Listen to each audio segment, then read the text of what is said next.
반갑습니다. 장훈필 변호사입니다. 오늘 이제 세 번째 강의인데요. 이 강의를 통해서 사실 강의를 이제 들으시는 분도 좀 도움이 되시겠지만, 강의를 하는 저도 사실 민법 공부를 이제 체계적으로 다시 한번 돌아볼 수 있는 좋은 계기가 되는 것 같습니다. 이제 조금 더 깊게 가르치다 보면 뭔가에 대한 의문이나 이런 걸 좀 이제 자꾸 줄여가는 쪽으로 이렇게 공부의 깊이가 자꾸 더해지고, 아마 그런 내용을 가지고 저도 공부를 하면서 큰 도움이 되고 있고, 사실 이 강의의 목적이 사실 제 공부도 이번 기회를 통해서 한번 전체를 다시 새롭게 좀 업그레이드를 하자, 이런 생각이 좀 있었고요. 또 이 강의가 단순히 좀 쉽게 이야기하면 학원에 대입해서 단과학원 같은 성격으로 만드는 겁니다. 좀 한 번 들을 때는 잘 모르고 처음 듣는 분들은 어려울 수 있는데, 공부를 조금 하고 이해가 되신 분들이 들을 때는 한눈에 나중에 어떤 경지를 접근하는 방법, 툴이 이게 클래스가 좀 다른 느낌으로 접근해 주십사 하는 거예요. 그게 2차식 공부라고 하는 거예요. 제가 늘 얘기되는. 근데 제가 이 강의를 또 듣는 분들, 또 이런 어떻게 공부하느냐 하는 얘기가 좀 있어서 제가 그 이야기를 잠깐 하고, 오늘은 이제 매매에 관한 얘기를 본격적으로 이제 들어가겠습니다. 근데 이제 먼저 공부에 대한 얘기를 질의가 좀 자주 있던데요. 이게 참고로 민법의 공부 방법론이라고 하는 얘기를 구체적으로 이렇게 민법의 공부 방법론이라는 제목을 가지고 강의를 한번 하면 좋긴 한데, 그런 것보다는 간단하게 어떻게 공부를 하면 좋느냐, 이런 게, 제가 이제 서울법대를 88년도에 갔습니다. 그래서 88 꿈나무라고 그랬는데 올림픽이 했는데 제가 20살이었습니다. 그때 이제 민법, 그때는 서울법대에 곽윤지 교수님도 있고 다 이게 책 저자 쓰신 훌륭한 교수님들이 다 있었는데, 그 민법 공부를 그분들로부터 이제 민법 총칙, 물권법, 채권총론, 채권강론 이렇게 4학기를 쭉 대학교 2학년 때보다 들어서 3학년까지 2학년 2과목, 3학년 2과목 이렇게 해서 이제 그게는 2, 3학년이 되게 중요한 때잖아요. 실질적으로 전공 과목을 이렇게 들었는데, 공부하면서 그 강조한 내용을 조금 몇 가지 설명을 드리면 여러분도 이 강의를 수험생으로 듣는 분들도 있겠고, 또 아니면 실무적으로 도움을 얻으려고 하는 강의도 있을 텐데, 다 공통되는 얘기입니다. 제일 중요한 게 뭐냐면, 기본적으로 기본 내용에 이제 충실해야 됩니다. 이게 학원 강의나 아니면 이런 강의를 자꾸 사법고시 할 때 암기를 달달 외워서, 법전을 달달 외워서 한다, 이런 식의 이야기를 자꾸 했는데, 지나고 나서 이제 저희가 그때는 잘 몰랐는데, 이 강의가 잘못하면 수험생의 시험용으로만 흐르면 나중에 되면 그게 무슨 의미인지 잘 모릅니다.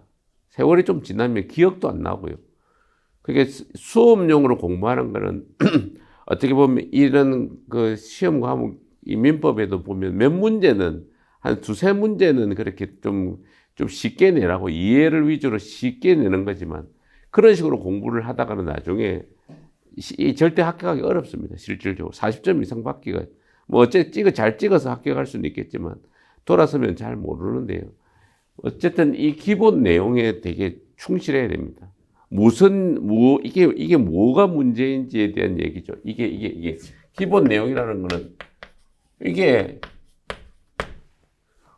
뭐가 문제인지를 정확하게 이해하는 식으로 이해를 해야 그게 딱 머릿속에 남고, 글을 놓고서 어떻게 다투어지는지 구분이 되는 거죠.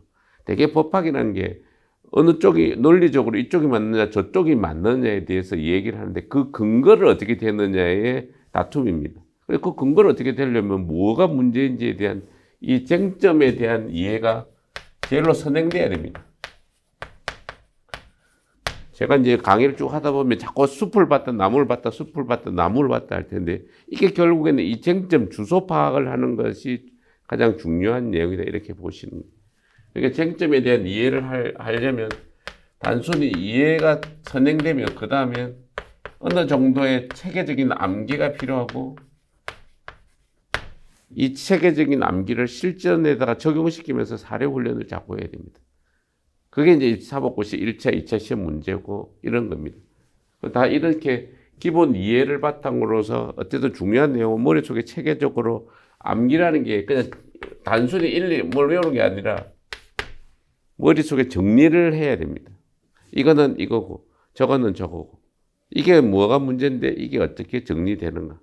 그리고 나서 그걸 사례에 어떻게 응용하는가 하는 응용이라는 것은 사례 적용을 하는 겁니다. 어려운 얘기죠. 왜냐하면 쉽지 않습니다. 이런 얘기들이 나중에 보면 그런 훈련을 이 기회에 여러분들하고 저하고 같이 저도 공부를 하면서 더 업그레이드하고 여러분들도 그걸 좀 전달해 드리려고 하는 겁니다. 제일 중요한 게.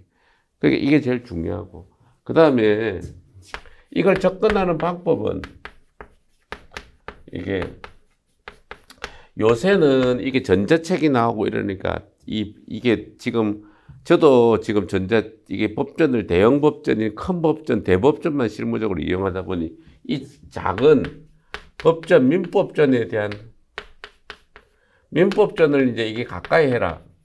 우리 옛날에 서울법대 그 곽윤지 교수님이 있었는데 어떻게 보면 민법학계 제일 큰 어른 같으신 대학자이셨죠. 근데 그 부분 말씀을 제가 대신 드리는 겁니다. 법전을 여기 가까이서 늘 이렇게 봐야 됩니다. 예를 들면 오늘 같으면 몇몇 편에 보면 성립편에 어떻게 되고 이 법전을 만든 사람이 우리나라에서 국회에서 만들 때 그 작부나 이런 내용을 다 여러 가지를 감안해서 되게 잘 체계적으로 논리적으로 만들어 놓은 그래서 자꾸 익숙해야 됩니다. 그러니까 우리가 책으로 통해서 비상적으로 읽는 거랑 법전을 통해 한번 읽고 또 책을 한번 읽고 그러면 두 번 읽는 거지만 읽은 과정에서 이 머릿속에 정리되고 체계화되는 건 그래서 저도 이제 소법전을 옛날 민법전에 이렇게 보시면 이게 소법전인데 수업용 소법전인데 지금 이 잘 안 본 지가 돼서 제가 소법전을 옛날에 쓰던 걸 찾고 있는 중이고 다음번에는 소법전을 가까이 읽으면서 조문을 읽어가는 훈련을 아마 드릴 텐데 여러분도 기회가 된다면 영어 사전 같은 겁니다. 우리 옛날에 영어 단어 외울 때 책으로 외우지 말고 영어 사전을 찾아서 꼭 보고 또 외우고 이렇게 하라고 그러잖아요. 그게 암기나 머릿속에 저장하는데 엄청나게 도움이 되고 이 조문을 자꾸 따라 읽는 훈련을 하다 보면 그 조문의 그 체계나 그 내용이 머릿속에 잘 정리되고 법을 그 내용을 이해하는데 큰 도움이 되니까 여러분도 시간이 나는 순간에 이 기본 법전을 가까이에서 보시는 훈련을 하시는 게 좋습니다. 영어의 사전을 가까이 하듯이. 두 번째는 이게 사례를 위주로 학습을 하는 훈련도 되게 좋습니다. 사례가 곧 판례입니다. 그럼 우리가 예를 들면 이 판례는 옛날로 치면 판례 집이 있었습니다.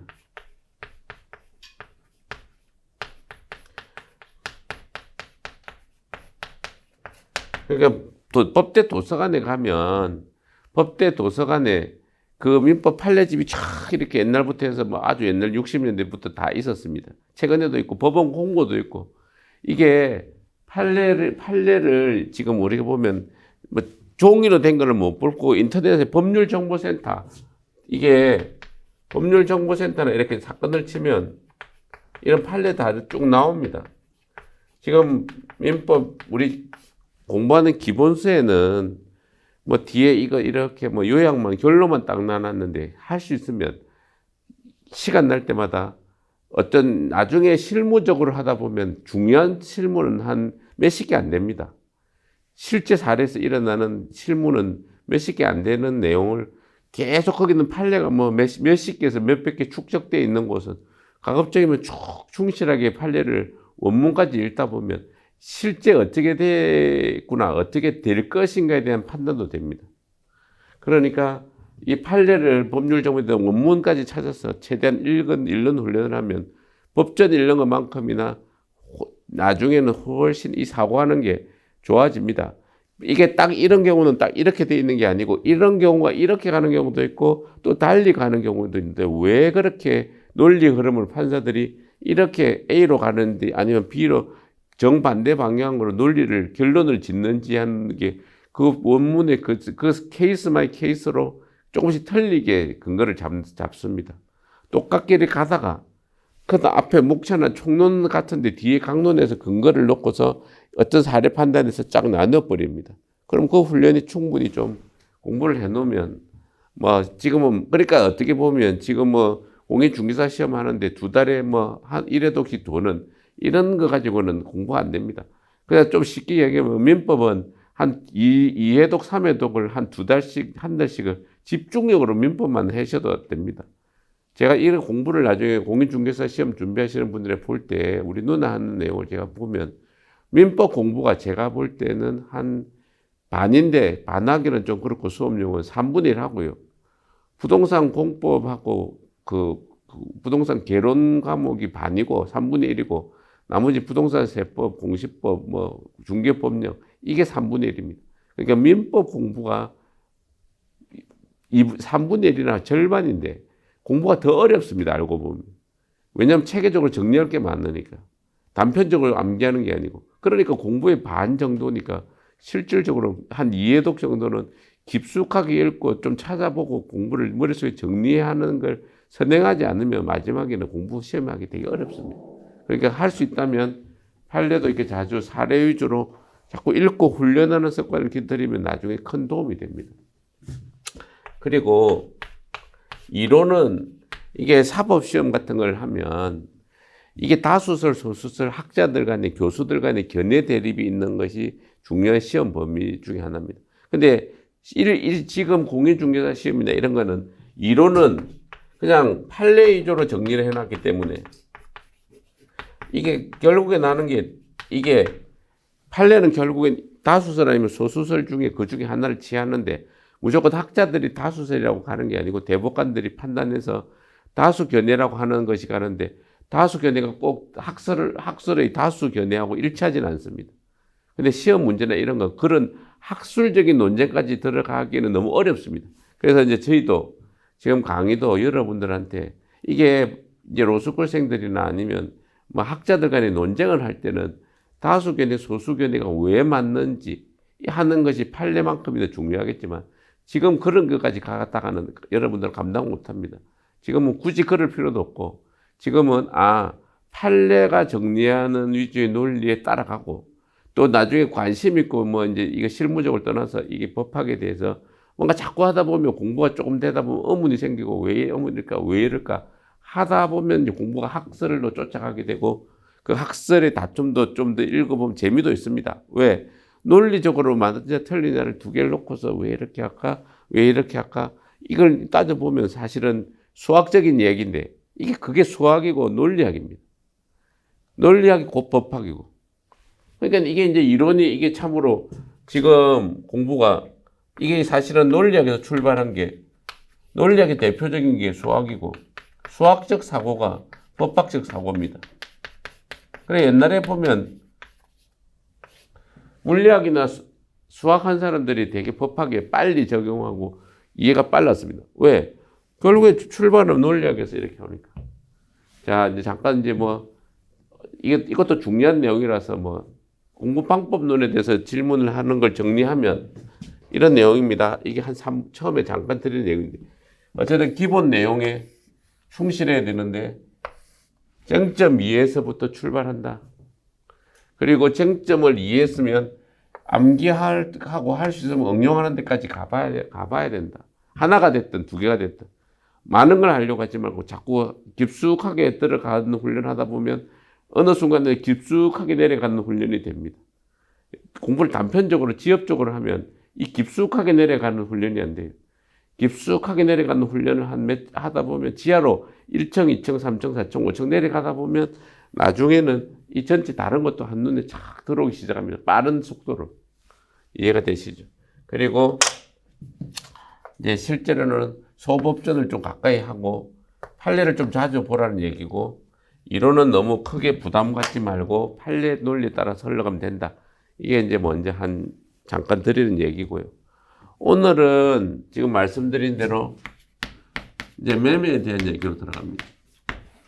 본론입니다. 실전으로 이제 매매에 관한 얘기를 드리죠.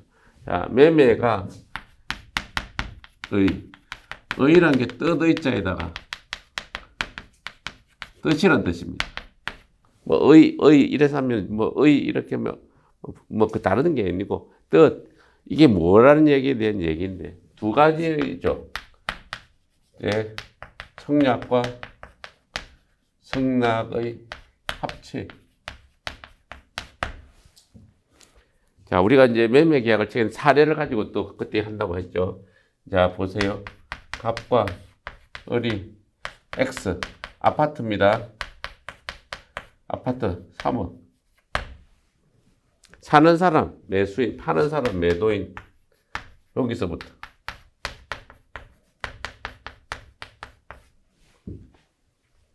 다시 이제 숲도 봤다가 이제 나무도 봤다 이렇게 이해하시면 됩니다. 파는 사람, 사는 사람이 X라는 아파트를 사고 파는 문제에 들어갔습니다. 여기서 이제 개념은 여기 쉽게 처음부터 얘기하면 자, 청약이라는 게 있고 승낙이라는 것이 이렇게 하는 거죠. 그때 뭐 말을 좀 어렵게 써놨는데 자, 이걸 한자로 또 좀 잠깐 보면 청약, 청할 청자 약속약입니다. 청할 청, 약속약. 청한다 이 말이에요. 약속을 청하는 거, 승낙. 받을 허락한 걸 낙자입니다. 네 말을 받아서 내가 오케이 한다. 그러니까 한자로 얘기하면 딱 금방금방 이해가 되는데 청약, 승낙 이러면 어렵죠. 한자를 공부를 하면 훨씬 쉬운데 여러분이 한자 공부를 그까지 가기 어렵고 그냥 막 거기까지 가려면 진짜 공부를 더 해야 돼요. 그냥 청약은 계약을 이루겠다고, 계약을 팔겠다는 의사표시, 내지는 뭘, 이제 내가, 매매라는 법률 효과를 목적으로 해서 팔겠다는 의사표시, 승낙, 사겠다는 의사표시가 합치하면 계약이 성립하는 겁니다. 근데, 자, 매매법. 다시 이 이야기는 이제 들어가기 전에 매매법 구조를 여기 잠깐 보겠습니다. 먼저. 참고로 매매법 구조 그 개관할 때 한 얘기 중에 요 해당하는 부분만 다시 한번 정리해 보겠습니다. 자, 매매편은 세 가지로 구성되어 있습니다. 자, 성립, 이행, 해제, 해지.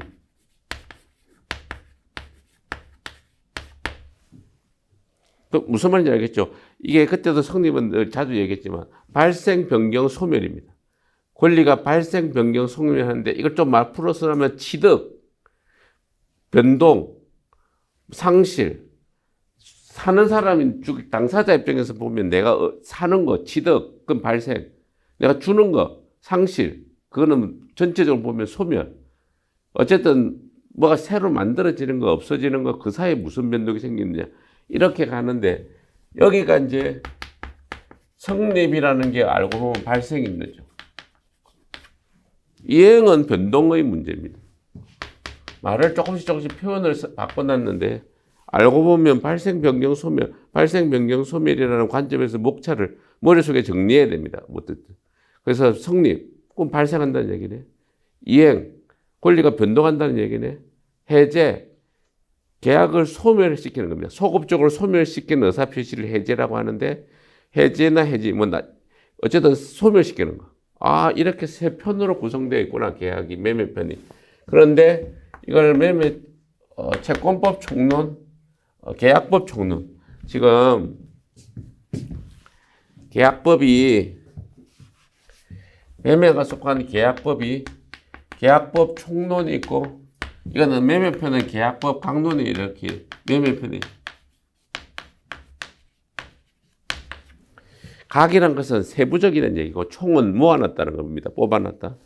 계약법의 강론의 세부적인 거에는 매매편에 이렇게 돼 있고 계약법 총론에 이렇게 보면 요게 이제 계약의 성립 좀 바뀌었네요. 다시 계약의 성립, 계약의 이행, 계약의 해지.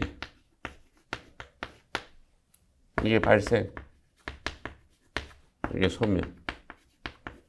이게 변동.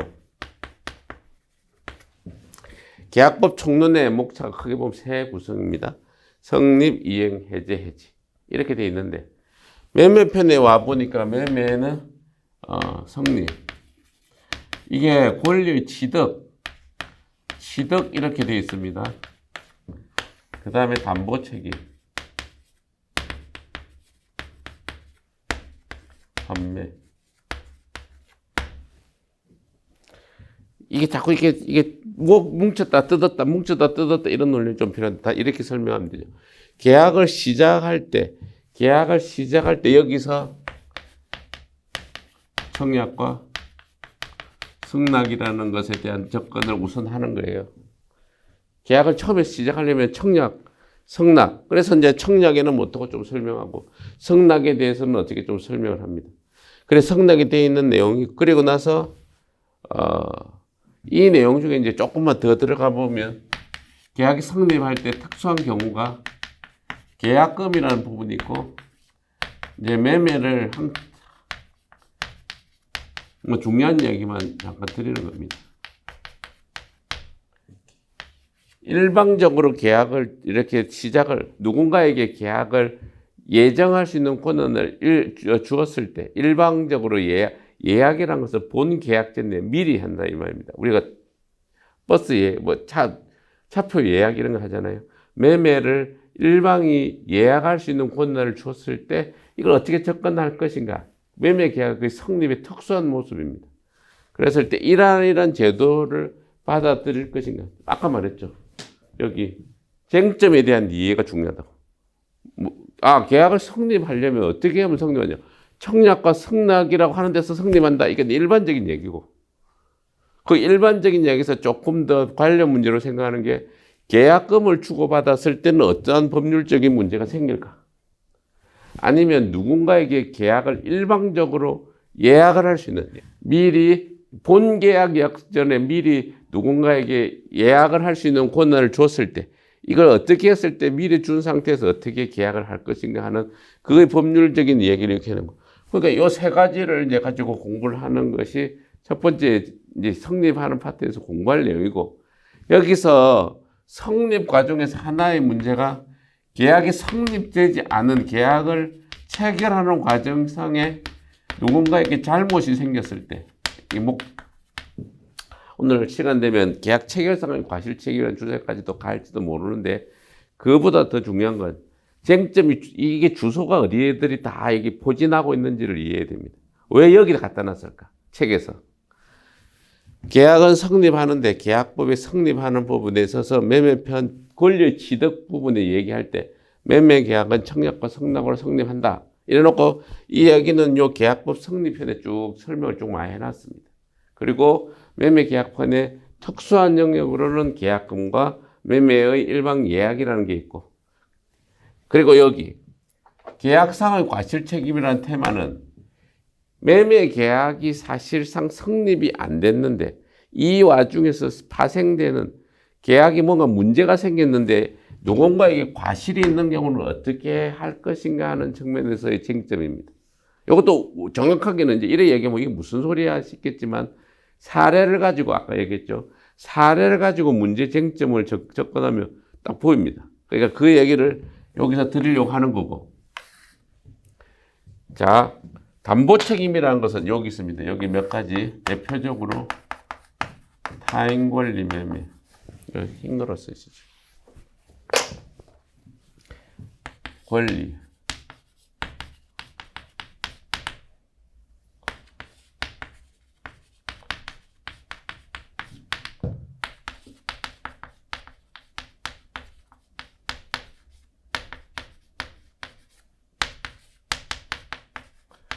수량 부족. 일본의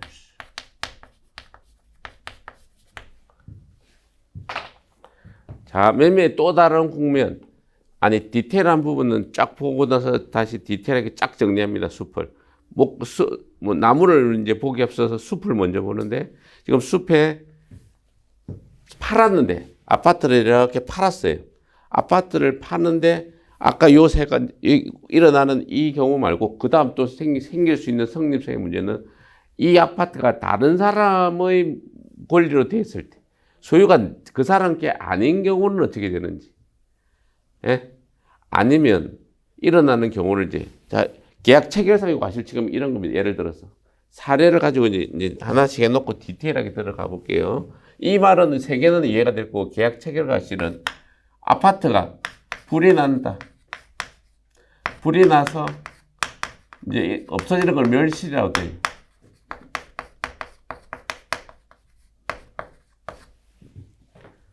불이 나서 아파트가 없어진 걸 팔겠다고 해서 파는 매매 계약이 체결됐다고 봐요. 아예 어떻게 보면 매매 대상이 사라져 버렸을 때. 아니면 나중에 디테일할 때 설명을 또 한번 하겠지만 땅을 팔았는데 땅 팔기 전에 벌써 이게 국가로부터 수용이 돼가지고 넘어가 버렸어요. 근데 계약을 하려고 덤비는 경우에 현실에서 일어나는 얘기입니다. 아예 그게 처음부터 아파트가 불이 나가지고 없어졌는데 대상물이 없어진 상태인데 그걸 매매 계약 체결했을 때는 과연 어떻게 법적으로 구성해야 될까?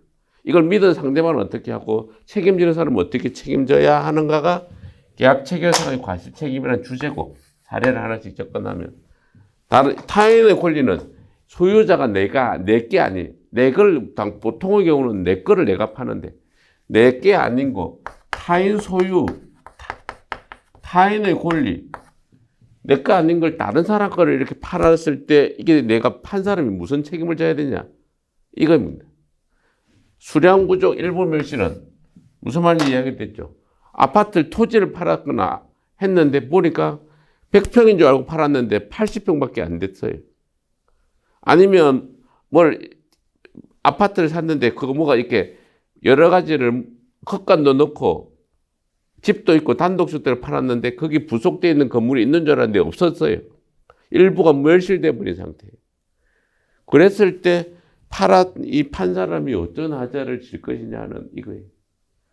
그 물건은 부동산 물건 자체에 하자가 있는 거. 여기는 이제 특정물, 종료물 이렇게 해가지고 특정된 물건 자체, TV를 팔았다. TV 하자가 있다. 아파트를 팔았는데 아파트 자체에 하자가 있다. 그랬을 때 이게 어떻게 할 것인가 말 것인가 하는 얘기가 이쪽 얘기입니다. 지금 담보 책임. 아니 일어날 수 있는 걸 다 먼저 잡아봐요. 환이란 것은 되돌릴 환자입니다.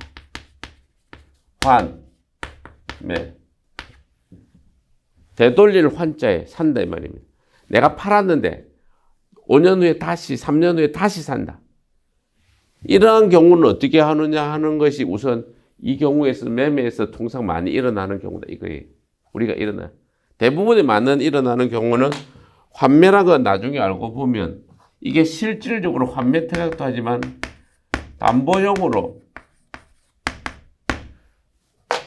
몇 가지 이렇게 경우는 우리가 나중에 한번 담보법이라는 걸 모아서 끌을 건데 하는데 그 중에 지금 먼저 설명을 드리면 담보용으로 환매라는 제도를 이용하는 거예요. 실질적으로 내가 팔았는데 그걸 다시 산다. 이런 경우를 예상하고 뭐 이렇게 하는 경우는 아니고 자금 융통 차원에서 이런 환매라는 시스템을 이용했을 때 어떻게 하느냐 하는 쪽으로 실무가 흘러가고 대부분은 어쨌든 매매에서는 담보 책임에 대한 내용이 성립에 있어서의 문제인 거예요. 나중에 문제는 지금은 매매계약 구조편에서 성립편에 대한 얘기를 하는 거고 이게 성립에 관한 얘기고 이게 이행의 문제에 대한 얘기로 다시 여기서 오면 쌍무계약의 효력. 자, 이게 주소를 알면 나중에는 체계적으로 착착착 외워 들어가면 쫙 이해가 쉽게 됩니다. 성립에 대한 얘기는 이 정도에서 문제가 되고 이행의 문제로 가면 이행을 할 때는 뭐가 문제되느냐 하는 문제하고 여기서 다음에 조금 얘기되는 게 이행이 안 됐을 때 채무를 불이행했을 때의 문제는 그때 처음 시간에도 얘기했지만 이게 지금 채권 총론편에 채무불이행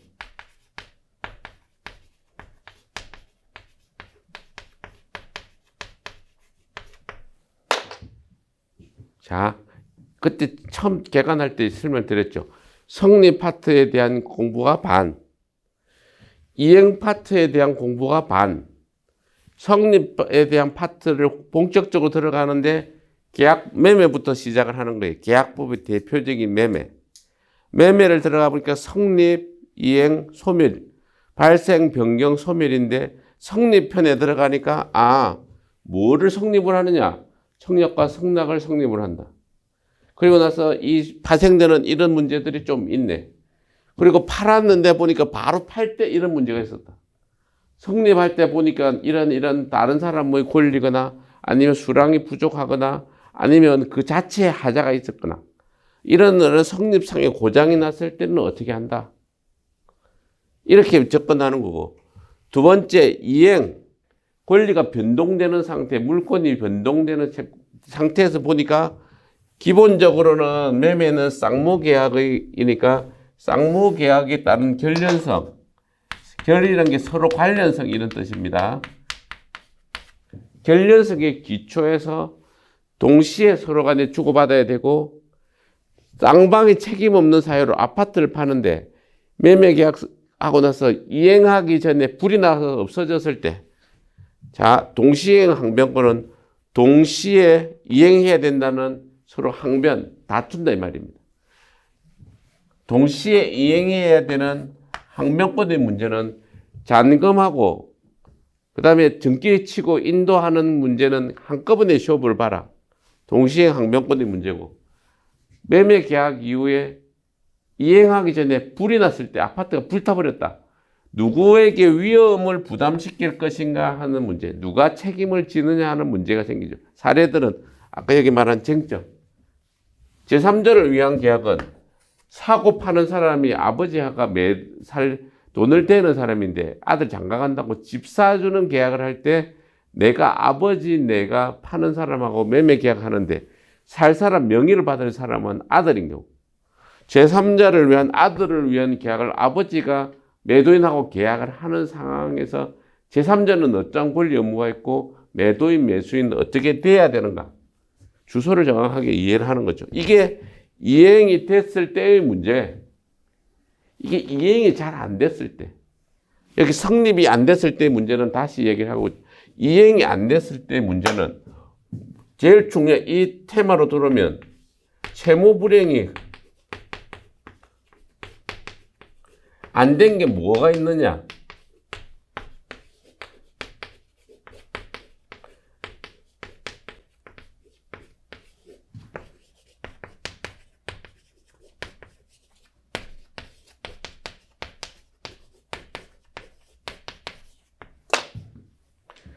나중에 좀 더 들어가면 설명을, 이게 시험 범위가 아니더라도 실무적으로 들으시는 분도 잘 이해하실 부분은 더 추가해서 이렇게 강의를 아마 할 텐데요.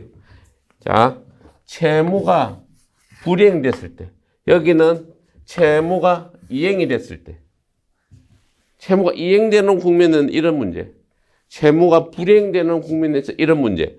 채무가 불이행됐을 때는 제일 중요한 게 어떤 게 채무가 불이행됐느냐 할 때 그때 설명드린 이행지체, 이행불능, 불완전 이행 이런 얘기가 나오는 거예요. 늦게 하거나 못하게 되거나. 지금 뭐예요? 여기에 이제 이행지체도 있고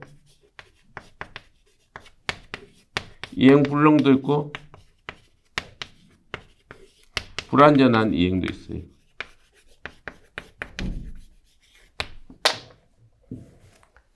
다 해놓고 이 주소를 갖다 맞춰가면서 이해하면 쉬워요.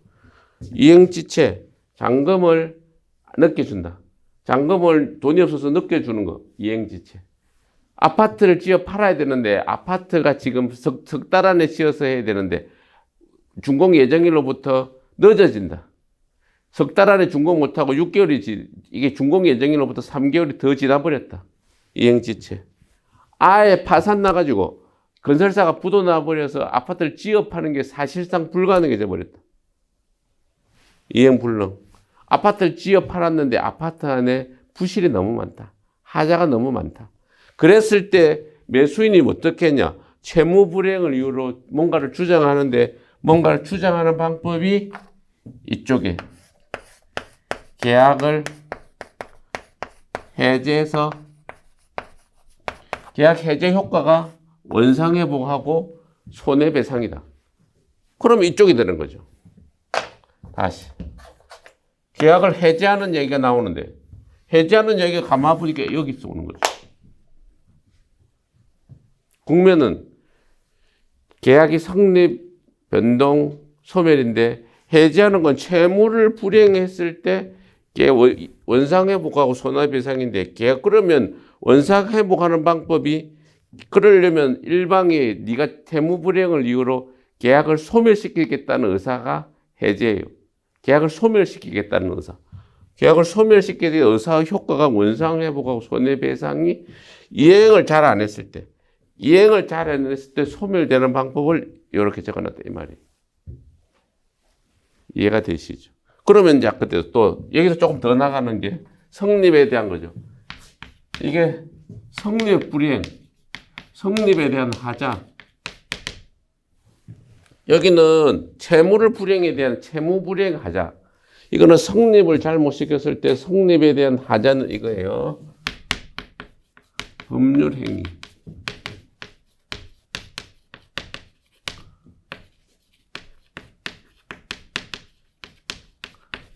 오늘 강의 여기도 조금 더 하려고 합니다. 해서 하면 법률 행위가 어떠한 대상, 목적이라는 것은 내용 또는 대상입니다. 법률 행위 내용 또는 대상이 확정 가능, 적법, 사회적 타당성,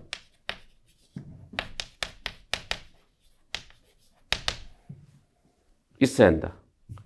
법률행위 대상이 유효하기 위해서는 확정 가능, 적법, 사회적 타당성이 있어야 되고 또 하나는 의사와 표시가 일치해야 하는데 일치하지 않거나 하자 있는 의사 표시가 있거나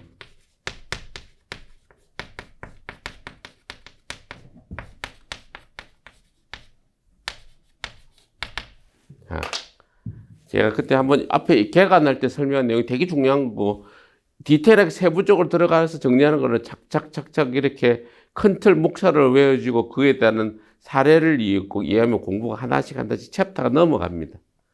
하나씩 챕터를 넘기는데 그 챕터가 어디에 있는지를 모르면 크게 중심을 잃어버리고 이 체계가 왕무너져요. 그게 왜 중요한지 왜 어디에 배치되어 있는지를 모르고 하면 이게 단편적인 지식의 이해 안개밖에 안 되잖아요.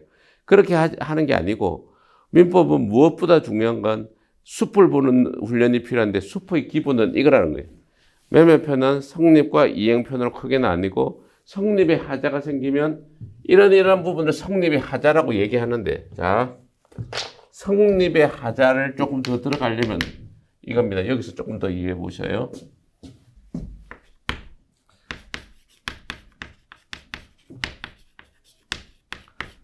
법률 행위의 성립 요건, 효력 요건. 그 개관한 내용을 좀 더 디테일하게 이제 들어가고 있는 겁니다. 여기서 성립 요건, 당사자, 목적, 의사표시. 자, 법률행위. 법률행위, 계약, 매매. 이게 다 하나로 보시면 됩니다. 법률행위. 법률행위는 채권행위, 물권행위 뭐 이런 게 뭐 다른 게 있는데 그냥 다른 쉽게 생각하지 말고 이렇게 법률행위는 법적인 효과를 목적으로 하는 거. 법적인 효과를 발생시키는 행위. 그렇게 법률행위를 행하는 대표적인 게 뭐예요? 계약을 맺는 거잖아요. 그러니까 계약, 쌍방간의 청약과 성약으로 의사표시가 합치되는 거.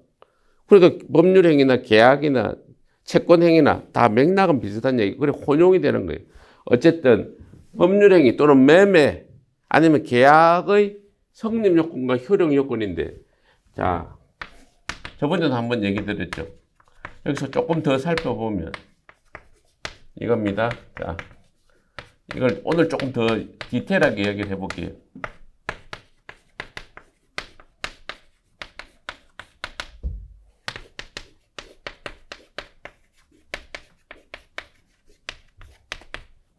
자, 조금만 더 디테일하게 한번 얘기를 좀 들어보십시오. 뭐, 여러분들 복습하고 막 이렇게 책을 기본적으로 아니니까 내용이 조금 중첩되는다 하더라도 중첩되는 것일수록 중요한 얘기입니다. 한 5층짜리 집을 짓고 있는 거예요. 자, 법률행위, 매매를 한다. 매매를 한다면 기본적으로 이런 겁니다. 아무 문제가 없는 걸 한다 생각하셔야 돼요. 법은 그때도 처음부터 설명드렸죠. 입문에서도. 법은 문제가 없이 갈 때는 이게 큰 문제가 없는 거는 간섭을 안 합니다. 채권의 매매 계약에서는. 당사자들이 알아서 하면 되는 거지. 그걸 국가가 개입을 하려고는 안 해. 아주 문제가 안 되면. 근데 그러면 이게 국가가 개입할 수 있느냐 마느냐를 따지는 요건이 효력 요건은 유효와 무효의 문제입니다.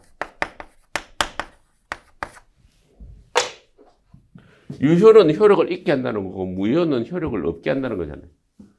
그러면 이제 제일 성립이 뭐냐면 당사자 목적 의사표시를 하다. 이것도 설명했죠. 당사자, 주체, 목적, 객체, 의사표시, 내용. 뭐 계약을 하려면 누가 하는 게 나와야 되잖아요. 그게 당사자입니다. 계약이 성립하려면. 매도인, 매수인이 성년자를 예상을 하는 게 성년자. 그리고 이 사람은 아무 문제가 없이 모든 권한을 적법하게 소유권을 가지고 있는 성년의 정상적인 사람. 다른 뭐가 부정상이냐는 다시 유효, 무효를 따질 때 얘기를 해요. 매매 계약이 당사자가 있어야 되고, 당사자는 권리 행사를 하는 주체. 그리고 이제 두 번째, 뭐를 대상으로 하느냐는 법률 행위의 목적 내지 대상, 객체. 그리고 뭐를 의사표시, 사고 판단은 의사, 판단은 의사, 산다는 의사가 쌍방이 있을 것. 이게 매매 계약 또는 법률 행위의 성립에 관한 내용이고, 이게 있으면 당연히 유효하다고 그때 얘기했죠. 법률이 당연히 유효한데, 그럼 유효가 안 되는 게 뭐냐를 공부하는 게 성립의 하자입니다. 이 성립의 하자는 뭐가 이렇게 문제가 될 때, 이게 뭐가 무효가 되느냐의 문제입니다. 이게 뭐를 이제 하면 무효가 되느냐 하는 문제를 좀 더 디테일하게 생각해보면, 당사자가 능력자일 때부터 하나씩 살펴보면, 능력은 세 가지입니다. 자, 이거 들어놓으면, 권리 능력, 의사 능력, 행위 능력. 자, 이제 조금만 더 디테일하게 살펴보세요. 자, 법률 행위 당사자에 있어서 문제가 고장이 나는 거는 크게 보면 세 가지로 본다, 이 말이. 첫 번째, 권리 능력. 권리 능력은 태아가 출생할 때부터 사망할 때까지 인간이면 누구나 다 가지는 권리. 사람이 태어나서 애가 딱 태어난 순간부터 그렇게 문제되는데, 여기서 문제되는 게 뭐겠어요? 출생해서 사망해서 여기서 하자가 있는 게 제일 먼저 태아, 죽은 사람, 사인, 허무인. 허무인은 빌허자에 없을무. 자, 권리 능력. 사람은 생존하는 동안 권리 능력을 가진다. 인간은 권리 능력은 인간인 이상 다 가지는 거예요. 걔가 갓 태어난 애든 막 죽기 직전의 노인이든, 그거는 원칙적으로 사람이 인간에게 주어져 있는 권리를 행사하고 의무를 부담할 능력인데, 거기서 이게 예외가 되는 것이 태아, 엄마 뱃속에 있는 사람을 이걸 권리 능력을 인정할 것인가 말 것인가 하는 문제. 두 번째, 죽은 사람. 자, 이 케이스 할 때 어떤 사람이 죽었는데 죽은 사람을 계약을 하든지 이렇게 끼어들어오는 경우가 있습니다. 죽은 사람이 권리 능력은 없잖아요. 허무인. 허무란 것은 아무 이름도 없는데 가공인물이 돼요. 가공인물. 가공인물을 넣었을 때 이 사람이 권리 능력을 인정할 건가 말 것인가? 안 된다. 기본적으로. 권리는 그러니까 우리가 정상적인 상황에서 생각할 수 없는 거죠. 비정상적인 상황.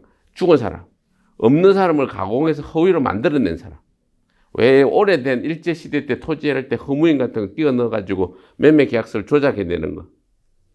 사람이 죽었는데 그 권리 당사자로 넣어가지고 매매 계약을 하는 거. 안 된다 이 말이에요. 기본적으로. 의사능력. 의사능력은 의사를 판별할 수 있는 능력입니다. 의사능력이 없는 사람. 의사능력이 없는 사람. 만취자. 사람이 술이 완전히 마셔가지고 조금 마신 게 아니고 이 사물을 변별할 판단할 능력이 없는 상태에서 도장을 찍는다. 그럼 의사무능력자라고 합니다. 의사능력은 사물을 판별할 능력이 있는데 사물을 판별할 능력이 없는 거 무능력자입니다. 그 권리무능력자, 의사무능력자, 술취 주치자, 만취자라는 것은 술이 떡이 돼가지고 사물을 판단할 수 있는 능력이 없는데 이걸 한자. 이게 의사능력이고 기본적으로 아예 이거를 할 수 없으니까 이거에 대해서는 법률 효과가 이 셋. 권리 능력이 없으면 당연히 무효가 되고 효과가 뭔가 의사 능력이 없으면 만취한 경우도 법적으로 술 취해가지고 떡이 됐는데 도장을 술이 뭔지도 모르고 가서 도장 딱 찍고 매매 계약이다 했을 때는 무효다 이 말이에요. 행위 능력자. 의사 능력이 있는지 없는지 판단하기가 되게 어렵습니다. 그러니까 일정 기준의 원칙을 잡았습니다. 이게 미성년자. 미성년자 지금 만 19세 이상이죠. 만 19세 이하 미만. 만 19세가 아닌 지금 법이 볼 때 만 19세가 아닌 미성년자인 경우는 행위를 갖다가 조금 제한해야 된다. 의사 능력을 술이 취해서 마시간 사람은 아예 무효고 미성년자인 경우는 행위가 좀 무능력한 사람이기 때문에 무능력자인 경우는 상대방이 바로 무효를 하는 게 아니고 법적으로 아예 무효를 할 수도 있어요. 정책적으로. 무효를 하느냐 취소하느냐는 입법 정책의 문제예요. 취소를 무효를 하는 법도 있어요. 그게 딱 정해진 게 있느냐. 입법 정책으로 볼 때 무효를 효과.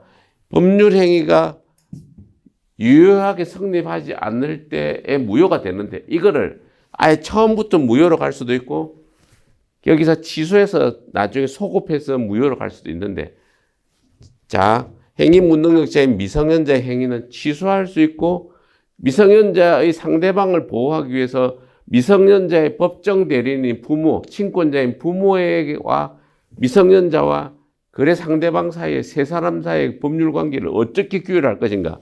이게 여기서 약간 파생되면 자 여기서 조금만 보셔요.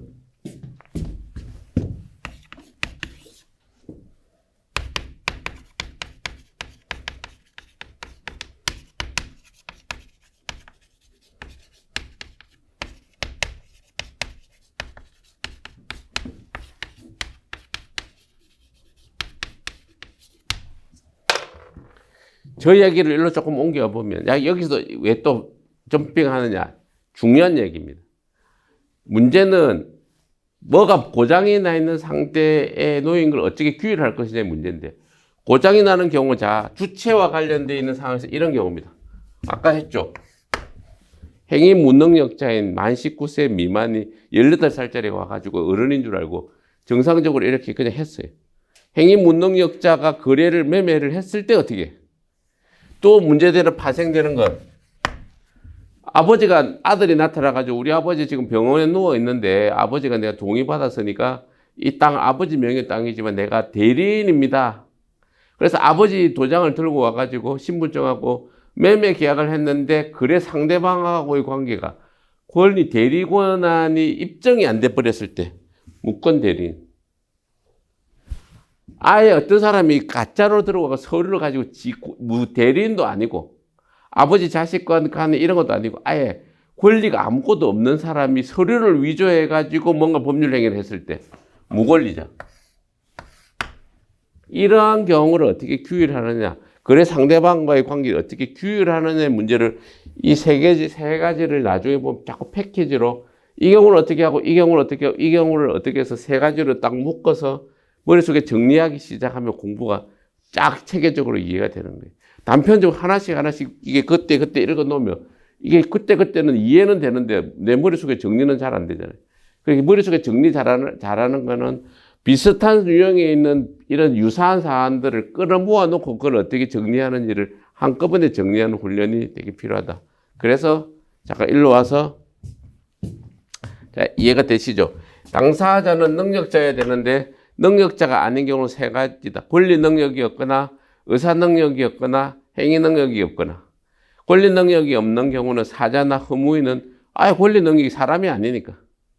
두 번째는 의사 능력이 없는 건 술이 떡이 돼서 만취된 사람, 아니면 옛날에 금치산자, 아예 맛이 가가지고 아예 지금 이제 아예 이렇게 정신병자, 정신병 치료를 받는 만취자, 정신병자, 정신병원에 들어있는 사람, 이 사람은 정상적인 의사 판단이 안 되잖아요.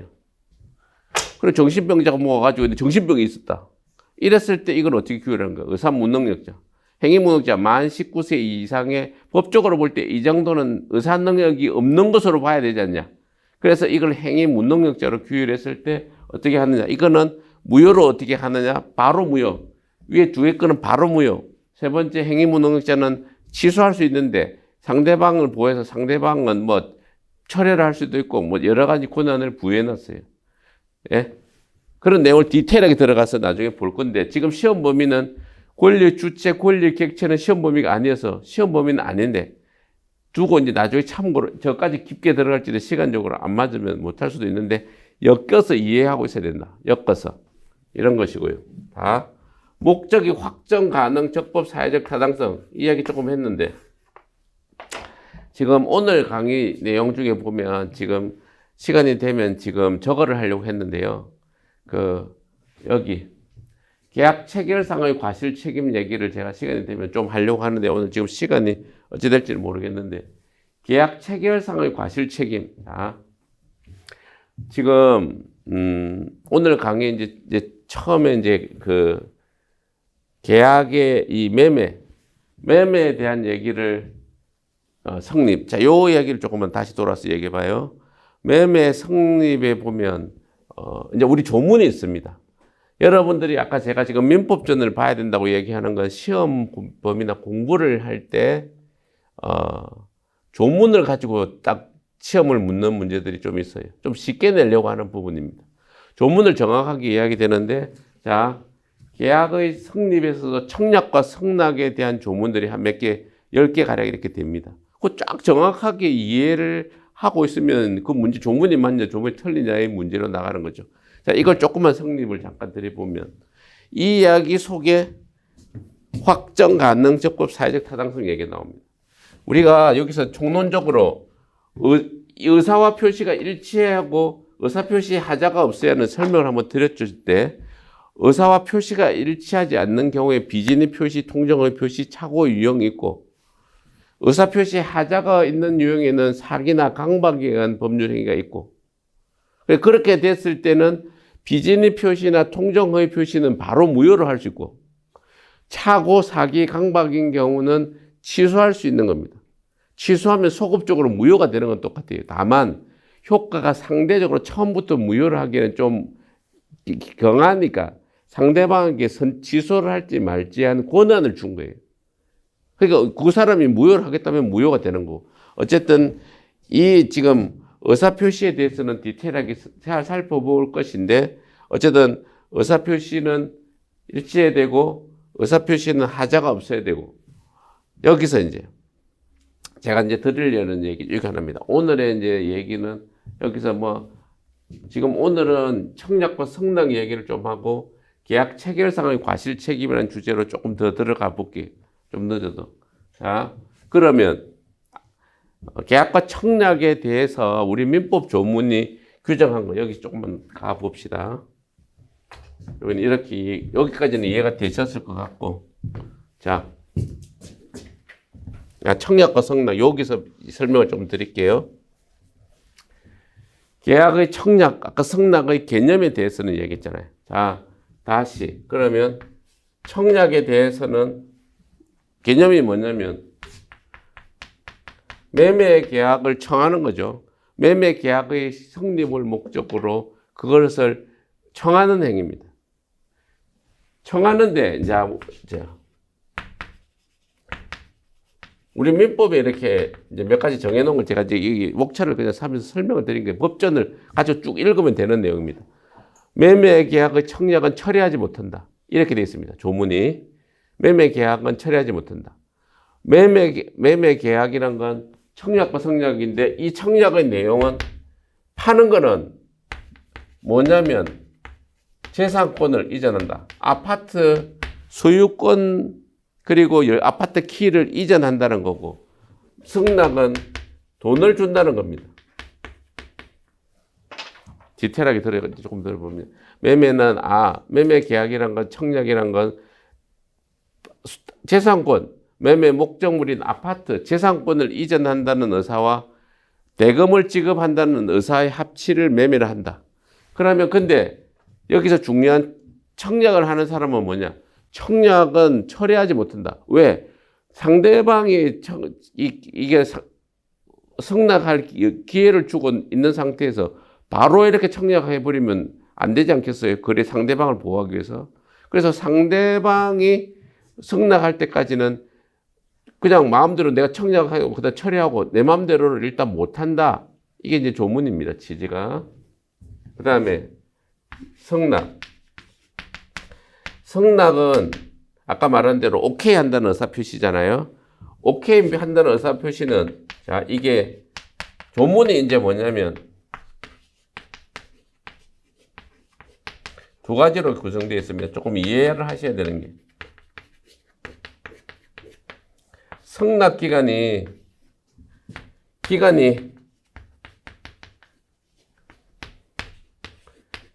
약정된 경우, 기간이 약정 안 된 경우 이렇게 나눠서 상황을 설명하고 있습니다.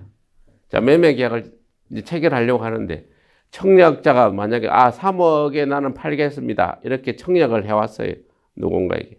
그럼 나는 승낙을 하는데 승낙 기간을 한 달 정도 시간을 주고 승낙을 했는데 승낙이라는 시간을 정한 경우 한 달이라는 기간을 정하지 않는 경우 두 개로 나눠서 이제 조문이 설명하는데 승낙 기간을 정한 경우에는 승낙 기간에 승낙의 의사표시가 이 청약한 사람한테 도달해야만 효력이 생깁니다. 한 달 안에 승낙하세요 했으니까 내가 팔려고 하는 나에게한테 한 달 안에 승낙하려겠다는 의사표시가 도달한 민법은 기본적으로 법률행위 효력 발생은 도달주의입니다. 나한테 왔을 때 효력이 발생하는 겁니다. 그런데 민법 조문을 나중에 보시면 정상적이라면 승낙기간 안에 도달할 것인데 정상적인 기간보다 며칠 지나서 도달한 경우가 있어요. 한 달 안에 도달할 거로 통지를 했는데 정상적이면 한 달 안에 왔을 건데 이게 뭔가 다른 법원에서 잘못하든 우체국에서 잘못하든 그것이 연착이 왔어요. 연착이 된 경우에는 청약한 사람이 연착의 통지를 해야 한다. 이래 되어 있습니다. 연착의 통지를 해야 한다. 연착이 그리고 나서 사전에 청약기간 안에 연착이 됐다고 미리 통지한 경우는 할 필요가 없다. 그리고 세 번째는 이게 연착의 통지를 정상적인 기간에 도달할 것인데 늦게 도달했을 때는 연착의 통지를 하지 않으면 연착되지 않은 걸로 본다. 이게 다 민법 조문입니다. 이런 청약과 승낙안에서 시험 문제 낼 때는 이 조문을 하나씩 하나 내죠. 자, 아까 보면 청약은 처리하지 못한다. 이게 맞는 지문이죠. 자, 승낙 기간을 정해서 기간을 정한 것은 승낙의 의사표시가 기간에 도달하지 않으면 효력이 없다. 맞는 얘기죠. 청약할 기간 안에 도달할 수 있는 것인데 그 기간 내에 정상적이라면 도달할 건데 그 기간 내에 도달하지 못할 때는 연착의 통지를 해야 한다. 맞는 얘기입니다. 그 기간 내에 도달할 건데 연착의 통지를 하지 않으면 연착하지 않은 것을 본다. 맞는 제문입니다. 그렇게 이렇게 이해를 하시라는 거고. 자, 승낙이 기간을 약정하지 않은 경우에 대한 조문을 이렇게 해놨습니다. 승낙을 기간을 약정하지 않은 청약의 경우에는 상당한 기간 내 승낙의 의사표시가 도달해야 된다. 상당한 의사표시라는 게 일주일이 될 수도 한 달도 있고 거래 관행을 보는데 통상은 넉넉하게 한 달 이래 봅니다. 2주를 할 수도 있고. 성낙을 기간을 정하지 않은 청약의 경우는 상당한 기간 내 청약의 의사표시가 청약자에게 도달해야 한다. 이해가 되시죠? 그렇게 이제 딱 정해놓은 겁니다, 이게. 그 다음에 이제 성낙의 효력 발생 시기는 또 두 개로 나뉘어서 이것도 이제 대화자. 자, 여기. 격지자. 대화자. 격이란 것은 떨어져 있답니다. 격오지 할 때 격자. 대화자는 말하는 사람끼리. 쉽게 이야기하면 격지자 간의 성낙 의사 표시는 발송한 때 대화자 간에는 도달한 때입니다. 다 민법의 조문에 있는 이야기입니다. 이 조문을 하나씩 찬찬히 나중에 되면 한번 찬찬히 읽으면서 설명할 텐데 구도로 짜 설명드리면 조문을 잘 읽으시라는 얘기죠. 성낙의 효력 발생 시기는 격지자, 멀리 떨어 있는 경우에는 발송한 때 성낙자가 근데 성낙합니다. 민법의 대원칙은 도달주입니다. 왜 예외를 정했냐?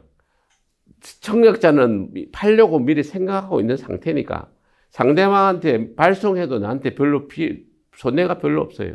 그리고 계약을 빨리 마무리를 지을 수 있잖아요. 그랬으니까 격지자 멀리 있는 사람이 예를 들어 서울 부산에 계약을 할 때는 통상은 내가 성낙의 의사표시가 나한테 도달해야 효력이 발생하는데 이때는 예외를 두어서 발송한 때에도 계약이 성립한 걸로 보자. 왜? 청약자한테 손해가 없는 상황에서 거래를 원만을 빨리 신속하게 마무리하려니까. 대화자 둘이 얘기할 때는 바로 들으니까 도달해서 들어야 계약이 성립한 것으로 보자. 그러니까 이제 자 공부하시는 수험생 하는 입장에서 자 얘기 드려보면 여기서 청약 성낙 아까 조문은 내가 쭉 이렇게 읊으니까 한 10개쯤 되잖아요. 10개 중 조문이 맞냐 틀리냐 정도로 문제를 가지고 이제 문제를 만들려고 한단 말이에요. 이 얘기는. 왜? 너무 다 어렵게 내면 점수를 어떻게 내겠어요? 점수를 지금 취지드린 대로 매매에서 청약과 성낙이 있는데 제일 중요한 거 청약에서는 처리하지 못한다. 성낙에서는 기간을 약정한 경우에 성낙은 언제 도달해야 되고 도달 안 하면 어떻게 하고 연착 통지는 어떻게 해야 되고 성낙 기간을 약정하지 않을 경우는 상당 기간을 정해서 어떻게 해야 되고 그 성낙은 효력 발생 시기를 대화자 격지자 간에는 발송한 데 성립하는지 도달한 데 성립하는지 대화자 간에는 도달한 데 성립하는지 발송한 데 성립하는지 이런 내용들을 쫙 묶어서 조문으로서 하나의 사례를 만들든지 하나의 이론을 만드는 정도니까 이걸 정확하게 이해하는 게 하나의 큰 테마라는 거예요. 여기 지금 매매. 자, 다음 시간 오늘 제가 볼 때 시간이 좀 걸리니까 이 정도 하는데 다음 바로 할 내용은 여기입니다. 이제 목차는 어느 정도 이걸 잡은 상태에서 다음에는 본론으로 이걸 다시 총론으로 설명을 하는 건 아니고 바로 강론으로 이제 다시 들어가는데 무슨 내용이냐? 계약과 청락이 성립한 상태에서 체결상의 과실 책임이 뭐냐는 얘기를 잠깐 드리는 거예요. 이런 겁니다. 쟁점별로 이렇게 쫙 들어가는 다음 시간에 아마 체약상의 과실 책임, 계약금, 매매 일방 예약, 하자 담보 책임, 권리의 이 담보 책임에 대한 내용 정도까지 들어가는데 주소를 설명을 먼저 드려요. 이런 겁니다. 이 내용이 여기서 말하는 이 가능하고 관련되어 있습니다. 가능. 우리가 시험 범위에서 여기 칸을 비워놨는데 제가 40분만 설명을 더 드려볼게요. 자, 뭐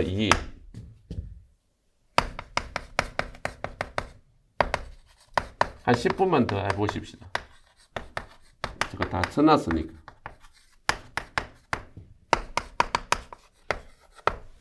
자, 이 제목은 다 이유가 있겠죠. 계약 체결상에 과실이 있을 때 어떻게 하느냐. 계약 체결할 때 과실이 있는 경우 어떻게 하느냐. 아까 얘기했죠.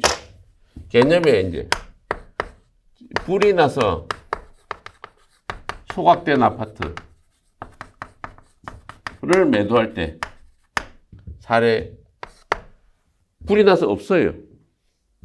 불이 나서 없는 상태의 아파트를 매각한다 생각해 보세요. 아니면 수용된 토지를 매각할 때.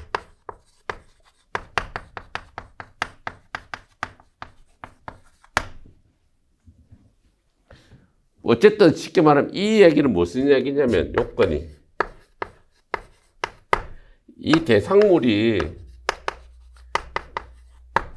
여기서 이제 저 법률행위 내용의 유효권에 있어서 확정 가능할 때 가능에 가는 얘기에서 출발합니다. 전부 원시적 불능. 원시란 것은 근원원자의 시작할 시점입니다. 개시할 때. 처음부터 불가능한 겁니다. 이걸 잘 이해해야 됩니다. 원시적 불능. 불능이란 건 아까 법률행위 목적에 있어서 대상이 불가능하다 이 말입니다. 처음, 원시란 것은 처음부터 이게 불가능해진 겁니다. 자, 사례로 보면 이런 거잖아요. 불이 나서 아파트가 팔 수 없는 소각된 처음부터 모임의 목적물이 없어져 버린 겁니다.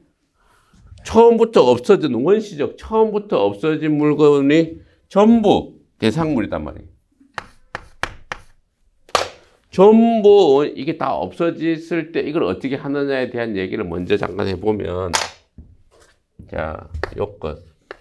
이게, 자, 그 책 535조인가 이렇게 보면, 급부, 계약 당시에 급부의 목적이 불능함을 알았거나 알 수 있었을 자는 상대방이 입은 계약의 신뢰함으로 말미암아 빚어진 손해를 배상해야 한다. 그러나 이행이익, 이 계약이 이행함으로 인해서 계약의 유효함으로 인하여 얻을 수 있는 이익을 넘지 못한다. 그리고 상대방은 알았거나 알 수 있을 경우에는 책임을, 손해배상을 주장하지 못한다. 자, 무슨 말씀인지 다시 한번 풀어서 써보세요. 내가 파는 사람, 이게 사는 사람, 내가 사는 사람이 계약 체결상의 과실 책임을 만약에 물으려고 하면 나는 이거 처음에 이게 원시적 불능임을 선의 무과실로 몰라야 되고 매수인은 예? 급부가 원시적 불능임을 나는 몰라야 되고 그래 상대방은 알았거나 알 수 있었을 때입니다. 알았거나 알 수 있었을 경우 과실. 다시 내가 아파트를 사는데 불이 나서 없어졌어요. 근데 상대 파는 사람은 이 내용을 알고 있었습니다. 실수로 몰랐거나. 매매 계약의 대상물이 불이 나서 못 판다는 걸 알았거나 알 수 있을 경우, 알았거나 악이란 것은 안다 이 말이고 과실이란 것은 실수로 몰랐다 이 말입니다. 급부의 목적이 매 계약 체결 당시에 불능함을 알았거나 알 수 있었을 자는 상대 효과, 신뢰이익 배상을 해야 한다. 이행이익을 넘지 못한다. 잘 일어날 수 이것도 시험 나옵니다. 그 중요한 얘기입니다. 실무적으로. 설명 한 번만 더 드려봐요. 내가 아파트가 불이 나서 못 파는 거를 파는 사람이 이 불난 못 파는 것 뻔히 알면서 악이 알았거나 알 수 있었을 상태에서 계약을 해서 그래서 못 넘기게 될 거 아닙니까? 그랬을 경우에 상대방 내가 그거를 몰랐을 거나 실수가 과실이 없으면 돼요. 법전에는 매수인이 알았거나 알 수 있을 경우에는 손해배상을 주장하지 못한다. 뭐겠어요? 자기가 알았거나 알 수 있었으면 손해배상을 주장을 못하니까 자기는 몰랐거나 모르는데 과실이 없어야 된다. 그게 선의 무과실입니다. 그러면 뭐 신뢰이익을 배상해야 되고 이 이익은 이행이익을 넘지 못한다. 나중에 계약 해제 파트에 저 원상회복의 손해배상 책임을 얘기할 때 이거 두 개입니다. 신뢰이익은 믿은 손해고 이행이익은 얻을 이익입니다. 자, 이렇게 사례를 가지고 좀 이해를 해봐요. 아파트를 사가지고 내가 터물고 거기다가 새로운 집을 신축하려고 하는 그런 상황입니다. 그러면 나는 그걸 위해서 뭘 하냐면 설계비도 들고, 예를 들어서 집 지으려고 이자도 이렇게 은행에서 냈어요. 내가 저 아파트 사가지고 허물고 하든지 뭐 새로 리모델 좀 해가지고 그 하려고 은행에서 돈도 좀 빌리고 그리고 이걸 설계를 새로 리모델 설계도 새로 하고 그래서 설계비하고 이자를 드는 건 계약이 진행될 거라고 믿었는데 투입된 비용입니다. 그걸 실내이익이라고 그러고 계약이 믿었은 걸로 내가 계약이 유효함을 믿은 신뢰한 손해는 실내이익으로 배상하는데 이행이 이걸 넘지 못한다. 계약이 사가지고 이걸 매각 차익 내가 계약 사서 그로 인해서 그걸 상대방에 팔아서 이익 생기는 거. 그걸 이행을 한 이후에 생길 이익은 넘지 못한다 이거예요. 그러니까 좀 보면 예를 들어 설계비 이자가 이게 3천만 원, 2천만 원 들었는데 매각 차익이 예를 들어서 설계비 3천만 원, 이자 1천만 원 이렇게 들었는데 매각 차익은 가보니까 2천만 원이다. 아니면 5천만, 1억이다 예를 들어서 두 가지로 내가 계약을 이거 살 거라고 생각해서 내가 이거 믿어서 사기 위해서 들어간 비용은 설계비 아니면 아까 말한 이 사기 위해 돈 들어간 거 예? 이런 것들은 이렇게 4천만 원에 치고 이 사가지고 리모델링해서 새로 다 고쳐서 딱 팔면 1억을 받는다. 그러면 3천만 원, 1천만 원, 4천, 1억이 안 되니까 이행을 넘지 못하는데 매각했을 때 2천만 원밖에 내가 이익을 안 볼 거라고 계약을 딱 체결해 놨어요. 누군가. 근데 보니까 4천만 원에 2천만 원이니까 이행이익이 2천만 원이면 실내이익이 4천만 원이라도 2천만 원을 넘으면 안 된다. 이 얘기가 이겁니다. 이해가 되시죠? 여기까지가 이제 기본적인 내용이고 한 5분만 더 합시다. 여기 얘기는 좀 지울게요. 공부 방법론은 총론적인 얘기니까.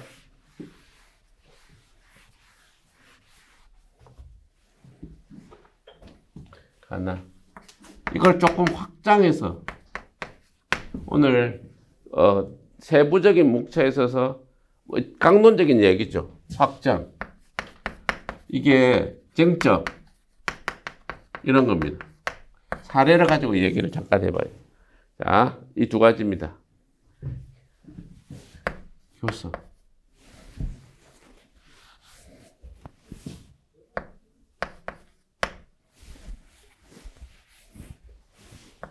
계약 중 부당 파기. 계약 중에 부당하게 계약이 파기됩니다. 예를 들어 이런 겁니다. 예를 사례. 자, 뭐 지금 직원 채용 불발. 직원 채용 확약 후 불발. 사례. 다 케이스를 가지고 사례라 그러면 되게 케이스를 판례 얘기일 수도 확률이 높습니다. 어느 대학에서 직원을 뽑는데 직원을 9명을 뽑기로 해가지고 계약도 입사 면접도 보고 그다음에 그냥 오케이 사인도 나가지고 합격 통지서도 보내고 그랬어요. 근데 대학에 돈이 없어가지고 그걸 다 못 보고 그 사람을 안 뽑았습니다. 채용을 하는데 채용 시험도 통과하고 면접도 통과하고 오케이 해가지고 합격 통지서도 보내고 합격할 테니까 좀 기다려라 돈 때문에 했는데 돈이 없다고 해서 그동안 못했어요. 그랬을 때 이거를 계약을 이렇게 돼서 계약이 지금 체결된 건 아니잖아요. 근로계약이 체결이 된 건 아닌데 나는 계약이 체결될 거로 믿고 계속 기다렸는데 내가 다른 데 못 가고 이런 손해가 났을 때 이걸 인정해 줄 것이냐? 판례는 이렇게 인정한다고요. 왜? 계약이 체결된 건 아니에요. 계약이 체결된 건 아닌데 이거를 어떤 식으로 구성하느냐면 불법행위 책임. 이런 얘기입니다.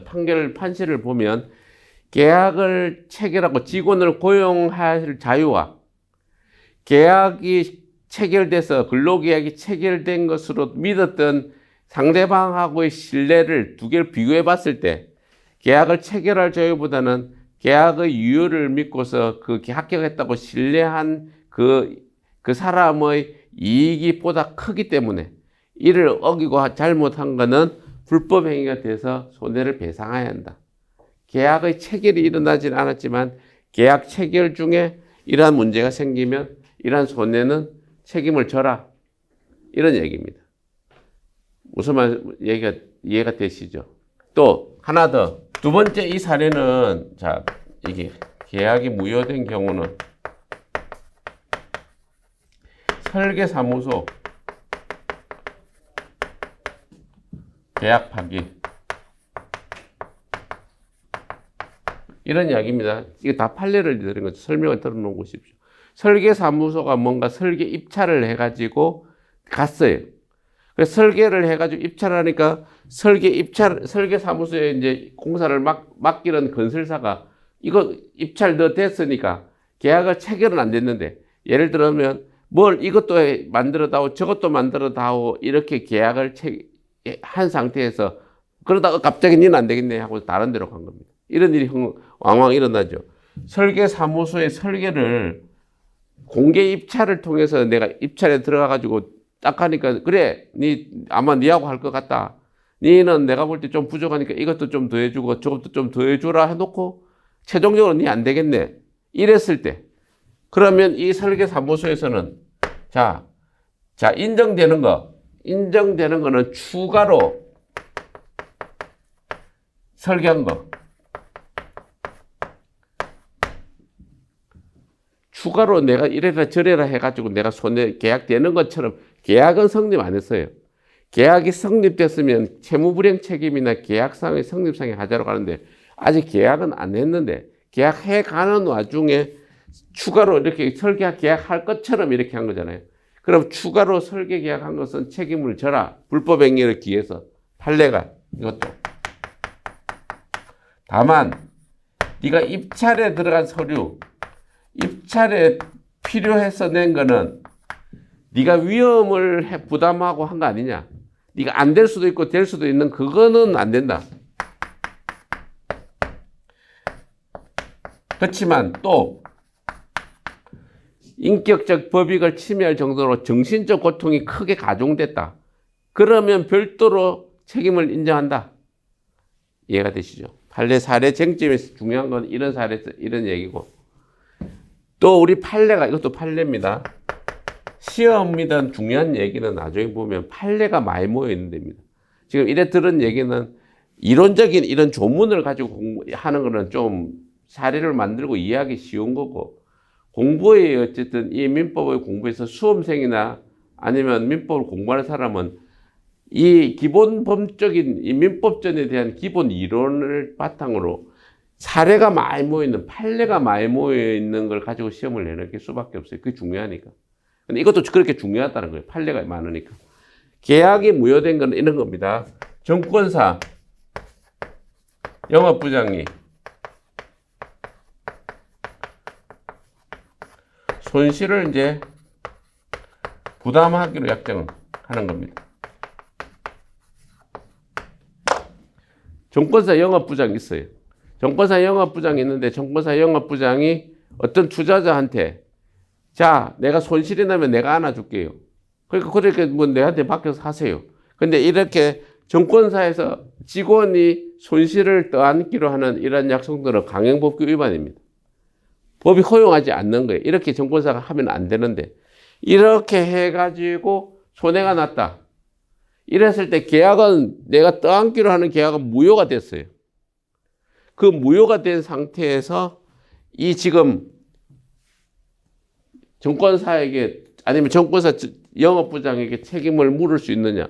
계약 체결상에 무효가 됐다 하더라도 책임은 원래 인정돼야 되는데 이건 원론적으로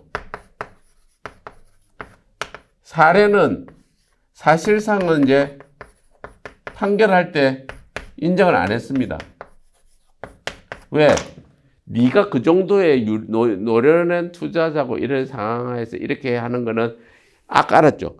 네가 선의무가 실해야 되는데 네도 악이 과실이 있는 상황이 아니냐라는 논리를 끌고 온 거예요. 판례가. 예? 여기서 원칙은 계약이 무효가 돼서 네가 정권사 부장이 네가 책임지기로 한 내용이기 때문에 강행법규 위반이라도 원래는 네가 불법행위 책임을 져야 된다. 네 잘못했다. 그렇지 뭐예요? 안에 네가 이제 그 투자자인 너, 예를 치면 매수인인 너는 선이 무과실해야 되는데 니는 이게 잘못되고 있는 걸 정보 투자 많이 했으면서 알아놓고 이런 내용 하면 안 된다. 그래서 책임을 배척한 거예요. 어떤 걸 인정하고 어떤 걸 배척하고 그 사례가 이렇게 흘러가고 저렇게 흘러가고 하는 걸 디테일하게 이제 놔놓고서 원문을 읽어가면서 차근차근 하면 이게 될지 안 될지 그런 훈련이 실질적으로 중요하고 나중에는 자, 시험 문제는 판례가 많은 걸 가지고 케이스도 만들고 이걸 하는 거예요. 거기에 있는 판례들을 차근차근히 잘 정리하고 정리하는 훈련이 공부입니다. 알고 보면. 변호사들도 하는 게 그거예요. 이 사례는 왜 이렇게 됐고 근거가 뭘까? 왜 이렇게 안 됐을까? 근거가 뭘까? 그 훈련을 하는 게 실제적인 거고. 자, 오늘 강의 내용을 정리하면 자, 한 1분만 이제 정리하겠습니다.